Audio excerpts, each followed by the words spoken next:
వైశాఖ పురాణం 26వ అధ్యాయము. నారాయణం నమస్కృత్య నరం చైవనరోత్తమం దేవీం సరస్వతీం వ్యాసం తతోజయ ముదీరయేత. వాల్మీకి జన్మ. నారద మహర్షి అంబరీష మహారాజునకు వైశాఖ మహిమనిట్లు చెప్పనారంభించెను. శృతదేవముని శృతకీర్తిమహారాజునకు శంఖ వ్యాధుల సంవాదమును చెప్పుచు నిట్లనెను. తమయెదురుగ నున్న మర్రిచెట్టు కూలుట దాని తొర్నుండి వచ్చిన భయంకర సర్పము దివ్యరూపమును ధరించి తలవంచి నమస్కరించి నిలుచుటను చూచి శంఖవ్యాధులిద్దరును మిక్కిలి యాశ్చర్యపడిరి.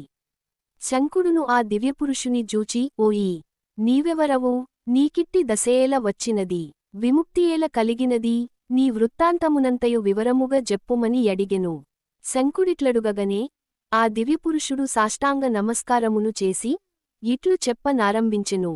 ఆర్యా, నేను ప్రయాగ క్షేత్రముననుండు బ్రాహ్మణుడను, కుసీదుడను ముని యొక్క పుత్రుడను, మాటకారిని, రూపయౌవనములు విద్యా సంపదలు కలవని గర్వించువాడను, చాలమంది పుత్రులు అహంకారము కలవాడను, నా పేరు రోచనుడు.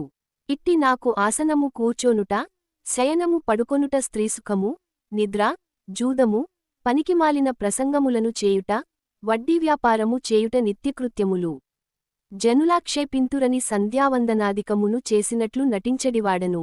మోసము ఆడంబరము తప్ప నాకు పూజాదులయందు శ్రద్ధలేదు. ఇట్లు కొంతకాలము గడచెను. ఒక వైశాఖమాసమున జయంతుడను బ్రాహ్మణోత్తముడు వచ్చి మా ఊరిలో నున్నవారికి వైశాఖవ్రతమును ధర్మములను మున్నగువానిని వివరించుచుండెను. స్త్రీలు, పురుషులు, బ్రాహ్మణాది చతుర్వర్ణములవారు అందరును కొన్నివేల మంది వైశాఖ వ్రతము నాచరించుచు ప్రాతఃకాల స్నానము, శ్రీహరిపూజ, కథాశ్రవణము మున్నగు పనులను చేయుచుండిరి. జయంతుడు చెప్పుచున్న శ్రీహరికథలను మౌనముగ శ్రద్ధాసక్తులతో వినుచుండిరి. నేను ఆ సభను చూడవలయునని వేడుక పడితిని. తలపాగా మున్నగువానితో విలాసవేషమును ధరించి తాంబూలమును నమలుచూ సభలోనికి ప్రవేశించితిని. నా ప్రవర్తనచే సభలోనివారందరికిని ఇబ్బంది కలిగెను. నేను ఒకరి వస్త్రమును లాగుచూ, మరొకరిని నిందించుచూ, వేరొకరిని పరిహసించుచూ, అటునిటు తిరుగుచూ, హరికథా ప్రసంగమునకు శ్రవణమునకు ఆటంకమును కలిగించితిని. ఇట్టి దోషములచే నా ఆయువు క్షీణించి రోగగ్రస్తుడనైతిని, మరణించితిని. మిక్కిలి వేడిగనున్న నీటిలోనూ సీసముతోను నిండియున్న నరకములో చిరకాలము కాలకూట సాన్నిధ్యమున నుండి 84 లక్షల జీవరాశులయందును జన్మించుచు భయంకర సర్పమును పొంది విశాలమైన ఈ మర్రిచెట్టుతోరులో ఆహారములేక బాధపడుచు 10,000 సంవత్సరములుంటిని. దైవికముగ నీవు చెప్పుచున్న వైశాఖ మహిమను విని పాపములను పోగొట్టుకొని శాపవిముక్తుడనై దివ్యరూపమునందితిని. నాకిట్టి భాగ్యమును కలిగించిన నీకు కృతజ్ఞుడనై ఇట్లు నమస్కరించితిని. స్వామీ, మీరు నాకు ఏ జన్మలో బంధువులో తెలియదు. నేను మీకెప్పుడును ఏ విధముగను సాయపడలేదు. అయినను సజ్జనులు అన్ని ప్రాణులతో స్నేహమును కలిగియుందురు కదా. స్వామీ, సజ్జనులు దయావంతులునగు వారు నిత్యము పరోపకారపరాయణులే కదా. స్వామీ, నాకు సదా ధర్మబుద్ధి కలుగునట్లును విష్ణుకథలను మరువకుండునట్లు అనుగ్రహింపుము. నేత్రదోషము కలవానికి కాటుక సాయపడినట్లుగా ధనమదము కలవారికి దరిద్రులు మంచినడవడికగల సజ్జనుల సహవాసము మాత్రము సదా ఉండవలయును అని ఆ దివ్యపురుషుడు శంఖమునిని బహువిధములుగా ప్రార్థించుచు నమస్కరించి ఎట్లేయుండెను. శంఖమునియు తనకు నమస్కరించి యున్న దివ్యపురుషుని తన బాహువులతో పైకి లేవనెత్తెను. తన పవిత్రమైన చేతితో వానిని స్పృశించి వానిని మరింత పవిత్రునిగావించెను. ధ్యానస్థిమితుడై కొంతకాలముండి వానిపై దయాపూర్ణుడై వానికి ముందు కలుగబోవు జన్మనిట్లు వివరించెను. ఓయీ, వైశాఖమాస మహిమను వినుటవలన శ్రీహరి మహిమను వినుటవలన నీ పాపములన్నీయు పోయినవి. నీవు దశార్ణదేశమున వేదశర్మయను బ్రాహ్మణుడవుగా జన్మింతువు. వేదశాస్త్రదులను చక్కగా చదివియుందువు. పాపమును కలిగించు దారేషణ, ధనేషణ, పుత్రీషణలను విడిచి సత్కార్యముల ఎందిష్టము కలవాడై విష్ణుప్రియములగు వైశాఖ ధర్మములన్నిటిని పెక్కుమార్లు చేయగలవు. సుఖదుఃఖాది ద్వంద్వములను విడిచి నిస్సంగుడవై నిరీహుడవై గురుభక్తి ఇంద్రియజయము కలవాడై సదా విష్ణుకథాసక్తుడవు కాగలవు. ఇట్లుండి సర్వబంధములను విడిచి సర్వోత్తమమగు శ్రీహరి పదమును చేరగలవు. నాయనా, భయపడకుము. నీకు నాయనుగ్రహమున శుభము కలుగగలదు. హాస్యముగగాని, భయమునగాని, కోపము వలనగాని, ద్వేషకామముల వలనగాని, స్నేహము వలనగాని శ్రీహరి నామమునుచ్చరించిన సర్వపాపములును నశించును. శ్రీహరి నామమును పలికిన పాపాత్ములును శ్రీహరి పదమును చేరుదురు సుమా. ఇట్టి స్థితిలో శ్రద్ధాభక్తులతో జితేంద్రియులై జితక్రోధులై శ్రీహరి నామమునుచ్చరించిన వారికి శ్రీహరి పదమేల కలుగదు. శ్రీహరిపై భక్తియే కలిగి సర్వధర్మములను విడిచినవారైనను శ్రీహరిపదమును చేరుదురు. ద్వేషాదులచే శ్రీహరిని సేవించినవారు పూతనవలే శ్రీహరిస్థానమును చేరుదురు. సజ్జన సహవాసము సజ్జని సంభాషణ మున్నగునవి తప్పక ముక్తినిచ్చును. కావున ముక్తిని గోరువారు సజ్జనులను సర్వాత్మనా సేవింపవలయును. శ్లోకమున దోషములున్నను శ్రీహరినామములున్నచో సజ్జనులు ఆ శ్రీహరినామములనే తలచి ముక్తినందుదురు. ముక్తినిత్తురు అనగా విష్ణునామ మహిమ గమనింపదగినది సుమా.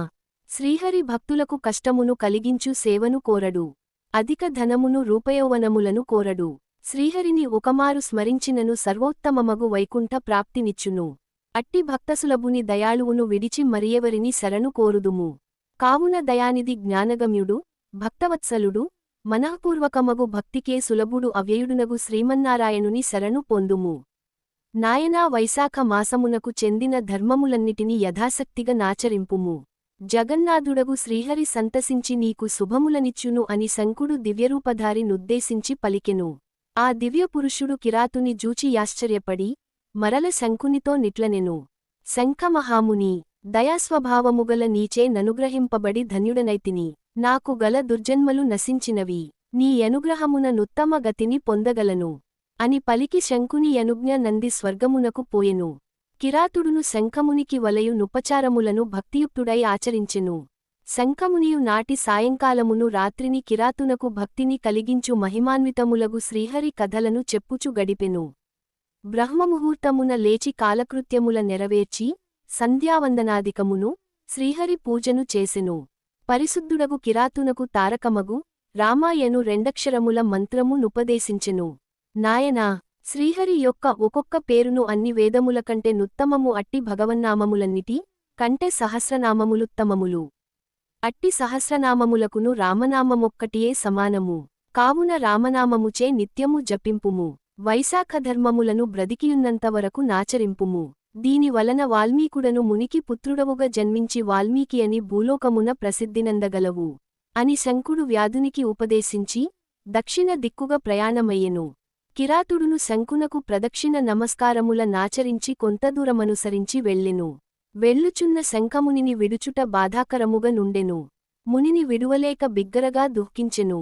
అతనినే చూచుచు వానినే తలచుచు దుఃఖాతురుడై యుండెను. అతడు ఆ ఎడవిలో మనోహరమైన తోటను నాటి నీడనిచ్చు మండపములను చలివేంద్రములను నిర్మించెను. మహిమాన్వితములగు వైశాఖ ధర్మముల నాచరించుచుండెను. అడవిలో దొరకు వెలగ మామిడి పనస మున్నగు పండ్లతో బాటసారులకు సేవ చేయుచుండెను. పాదుకలు చందనము గొడుగులు విసనకర్రులు మున్నగువాని నిచ్చుచు బాటసారుల ననేక విధములుగా సేవించుచుండెను. ఇట్లు బాటసారులకు సేవచేయుచు శంఖముని చెప్పిన రామనామమును రాత్రింబగళ్ళు జపించుచు కాలాంతరమునకు మరణించి వాల్మీక మహాముని పుత్రుడై జన్మించెను. కృష్ణుడను ఒక ముని జితేంద్రయుడై సస్థీరమున చిరకాలము తపమాచరించెను. బాహ్యస్మృతిని విడిచి మిక్కిలి తీవ్రమగు తపము నాచరించెను. కొంతకాలమునకు వానిపై మట్టిపడి ఒక పుట్టగా నయ్యెను. పుట్టలు కట్టినను బాహ్యస్మృతిని విడిచి తపము నాచరించుచుండుట వలన వానిని వల్మీకముని అని పిలువసాగిరి. కొంతకాలమునకతడు తపమును మానెను. వానిని జూచి నాట్యకత్తెయొకతె మోహించి వానిని వివాహమాడెను. వారిద్దరికిని పుట్టిన పుత్రుడు వాల్మీకి అయ్యెను. అతడే దివమైన రామకథా గంగా ప్రవాహమును భూమిపై ప్రవహింపజేసెను. అతడు రచించిన రామాయణ మహాకావ్యము మానవుల సర్వకర్మబంధములను పోగొట్టునదై ప్రశాంతులను ముక్తులను చేసినది. శృతకీర్తి మహారాజా, వైశాఖమహిమను వింటివా? దుష్టుడగు కిరాతుడు శంకుని పాదులను మున్నగువానిని దుర్బుద్ధితో నపహరించియు వైశాఖమహిమ వలన శంకునికి శిష్యుడై పెక్కు ధర్మములను విని ఆచరించి వాల్మీకియై జన్మించి పవిత్రమగు రామకథను లోకమునకు దెలిపి చిరస్మరణీయుడయ్యెను. మహర్షి అయ్యెను. పాపములను పోగొట్టి పరమానందమును కలిగించు నీ కథను విన్నవారు చెప్పినవారు పునర్జన్మనందురు, ముక్తిని పొందుదురు అని శృతదేవుడు శృతకీర్తి మహారాజునకు శంఖవ్యాధ సంవాదమును వివరించెను అని నారదుడు అంబరీషునకు వివరించెను. వైశాఖ పురాణం 26వ అధ్యాయము సంపూర్ణము.